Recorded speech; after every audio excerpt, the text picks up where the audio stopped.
With the name of Allah Almighty. A Poison Tree by William Blake. Blake, इसे black नहीं पढ़ना, black पढ़ना है, ब्लेक। क्लियर? विलियम ब्लेक, सारे कहें I was angry with my friend, I told my wraith did end.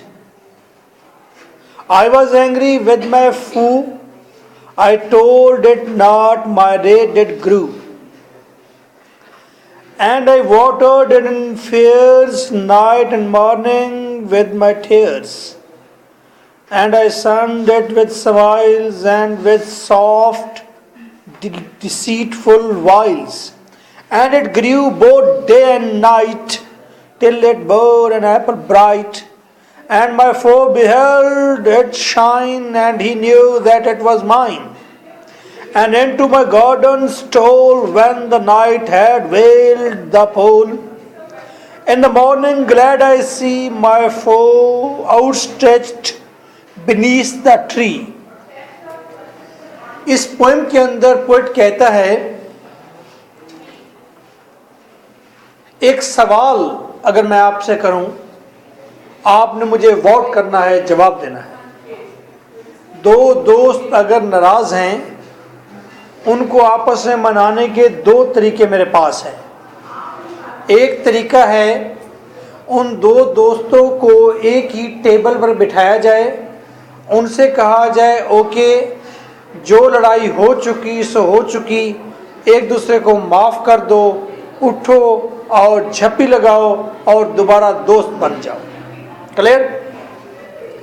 दूसरा तरीका ये है कि उनको टेबल में एकरास बिठाएं और उनसे पूछें रीजंस, और जो शख्स जिससे जो गिला रखता है वो गिला बयान करे, और एक धुआंधार लड़ाई और बहस मुबैसा हो, और बहस मुबैसे के बाद फिर दोबारा उनको दोस्त बनाया जाए।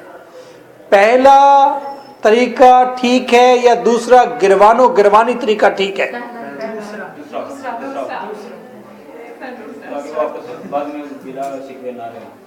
ब्लेक कहता है कि दूसरा ठीक है। वो कहता है कि गुस्से को निकालना चाहिए बाहर। ओके, इस तरह हमारे दोस्त हैं मजर जाफरी साहब, वो कहते हैं ओ पुट्टा साहब, वो भी कोई बंदा है जड़ा गाला ना देवे। ठीक है, वो कहते गाला देने चाहिए ने तो मुंह पर के देने चाहिए ने। ठीक है, ओदी मां दा ते ओदा फिलाना ते फिलाना फिलाना पूरे पार नाल देने चाहिए ने। क्यों? वो कहते हैं इससे गुस्सा निकलता है। और उर्दू जो लैंग्वेज है, इस बात के बाद मैं कहता हूँ वो तो बड़ी मुनाफिक बना देती है इंसान को, कि हर वक्त आप, जी जनाब, आए बैठे आप, तो दरमियान में गुस्सा निकालने का कोई एलिमेंट ही नहीं। आप किसी को गुस्सा कैसे निकालेंगे? आप तो गाली नहीं दे सकते सही। ठीक है,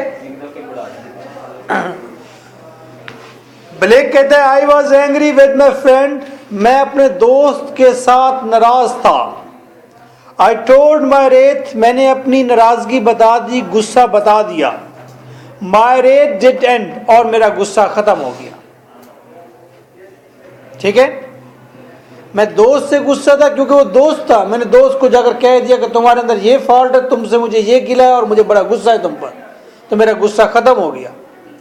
आई was angry with my foe, मैं अपने दुश्मन से नाराज था। आई टोल्ड इट नॉट, मैंने उसे बताया नहीं। माई रेथ डिड ग्रो, मेरा गुस्सा बढ़ता गया। क्लियर है जी? And I watered it in fears, अब गुस्से का एक छोटा सा पौधा पोएट के अंदर लग गया। विलियम ब्लेक कहता है कि मेरे अंदर एक छोटा सा पौधा लग गया। किसका? गुस्से का। And I watered it in fears, और मैंने खौफ के साए के नीचे उसको पानी दिया। नाइट एंड मॉर्निंग, दिन रात, विद माई टेयर्स, अपने आंसुओं का। और मैंने खौफ के साए के नीचे दिन रात उसे पानी दिया। किसका? आंसुओं का। रोता रहा ना, कि उस पर गुस्सा इतना था, रोता भी रहा। And I sunned it with smiles, और मैंने इसे मुस्कुराहटों की धूप दी। एंड विद सॉफ्ट और सॉफ्ट डिसीटफुल, धोखा दही वाली, वाइल्स मक्रोफरेब, और मैंने धोखा दही और मक्रोफरेब वाली नरम मुस्कुराहटों की धूप दी। नहीं सर, क्या मुस्कुराहटों की धूप दी? यानी कि जिस तरह इंसान को किसी से गुस्सा होता है तो वो ऐसे मुस्कुराता है बेड में तन्हा बैठकर, अच्छा मैं कर लूंगा इसका बंदोबस्त, ऐसे मतलब मुस्कुराता रहता है, ये हो जाएगा। ऐसे वो कहते हैं मैंने रियाकारी वाली मक्रोफरेब वाली मुस्कुराहटों की धूप दी। किसे? हाँ, गुस्से के उस छोटे से पौधे को।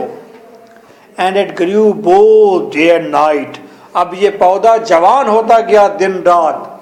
Till it bore an apple bright, आखिरकार इसके ऊपर एक खरबूजा लग गया। अच्छा, इसके ऊपर एक एप्पल लग गया। And my foe beheld it shine, और मेरे दुश्मन ने इसे चमकते हुए देखा। And he knew that it was mine, और वो जानता था कि ये मेरा है। अब आप देखिए, वो गुस्से का दरख्त जब बड़ा हुआ है तो उसके ऊपर एक फ्रूट लग गया, एक एप्पल लग गया, ठीक है। तो गुस्से का दरख्त पर जब फ्रूट लगा है, क्या वो कोई अच्छा फ्रूट होगा? वो गुस्से के दरख्त पर जो फ्रूट है वो जहरीला फ्रूट है, ठीक है, वो अच्छा नहीं है। ये बिल्कुल ऐसे है, जब आपको किसी शख्स से गुस्सा होता है, आप तन्हाई में बैठ के रोते रहते हैं और फिर साथ ही आप चालें सोचते रहते हैं, आखिरकार आपके पास एक चाल आ जाती है, आपके पास एक मंसूबा आ जाता है। वो मंसूबा आप फिर रखते हैं बाहर और आपका दुश्मन आके उस मंसूबे में ट्रैप हो जाता है, जैसे चूहा फंस जाता है, ठीक है। सो अब मैं आपकी अकल का अंदाजा करूंगा। मुझे बताएं, एप्पल किस चीज का सिंबल है?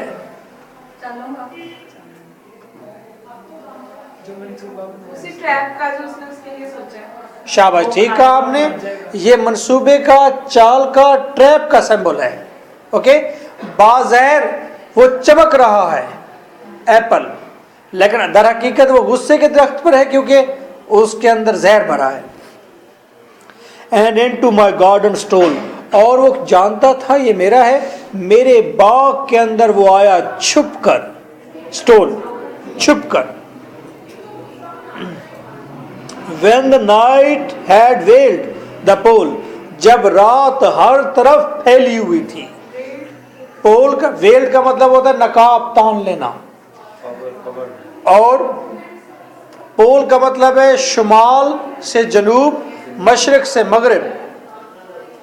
जब दूर दराज मशरिक से मगरिब तक, शुमाल से जनूब तक रात ने अपनी चादर तान ली, जब उस वक्त तो मेरे बाग में दाखिल हुआ। In the morning glad I see, और सुबह के वक्त खुश होकर मैंने देखा, my foe outstretched beneath the tree, कि मेरा दुश्मन दरख्त के नीचे मुर्दा पड़ा हुआ था। क्लियर? अब यहां पर विलियम ब्लेक ने आपको कोई मॉरल नहीं दिया, लेकिन मॉरल अंडरस्टूड है, उसे मॉरल लिख कर नहीं दिया मॉरल, लेकिन पता है कि इसका क्या मॉरल है।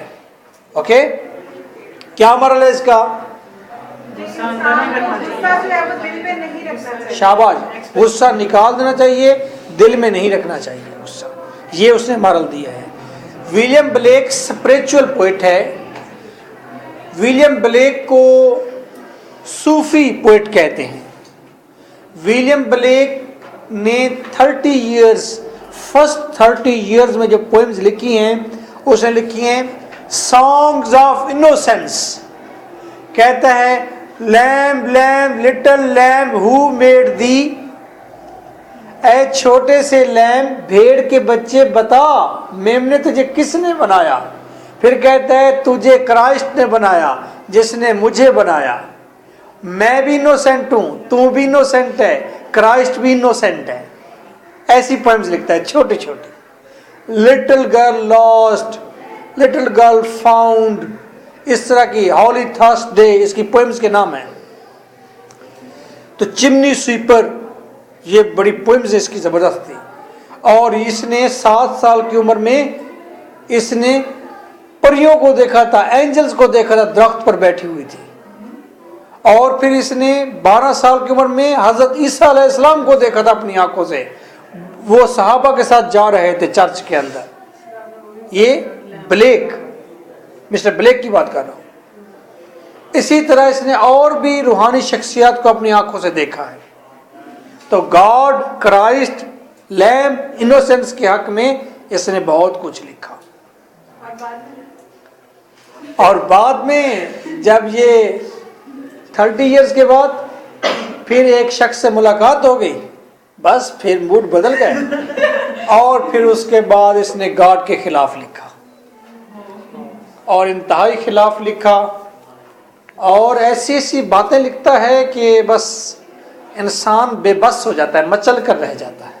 ठीक है, जैसा कि वो कहता है, अंदर क्राइस्ट का चर्च में एक बड़ा सारा गोल्ड का मुजस्समा ठहरा हुआ है, कितना खूबसूरत लग रहा है, लेकिन ये बाहर बैगर्स बैठे हुए हैं। उसकी पोएम खत्म हो जाती है। मतलब है, अंदर सोना फिर क्यों रखा हुआ अगर बाहर बैगर बैठे हुए हैं।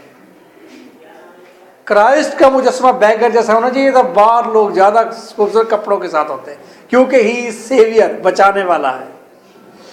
ठीक है, जिस तरह के फिलिप लार्किन कहता है, वो कहता है मैं चर्च में गया और चर्च में बड़ी मुकद्दस जगह थी, मुझे बड़ी मुकद्दस लग रही थी, फिर मैंने चर्च के अंदर 6 पेंस डाल दिए, पैसे डाले।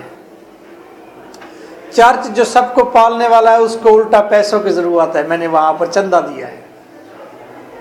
सोच, एक बार बंदा कहता है जो सबका पालने वाला है उसके अपने घर को हम पैसे दें। ठीक है, तो ये बातें हैं, मामलात हैं, ये विलियम ब्लेक की बातें हैं। आइए हम इसका पढ़ते हैं, रेफरेंस कॉन्टेक्स्ट एक्सप्लेनेशन।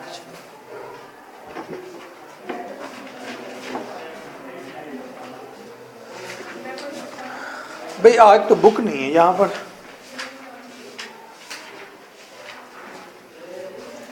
चले आप।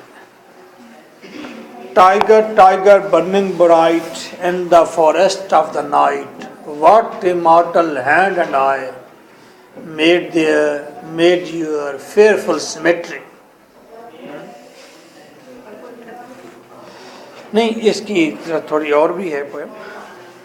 Poison tree, context, page number 48, acute English verse, advance publisher.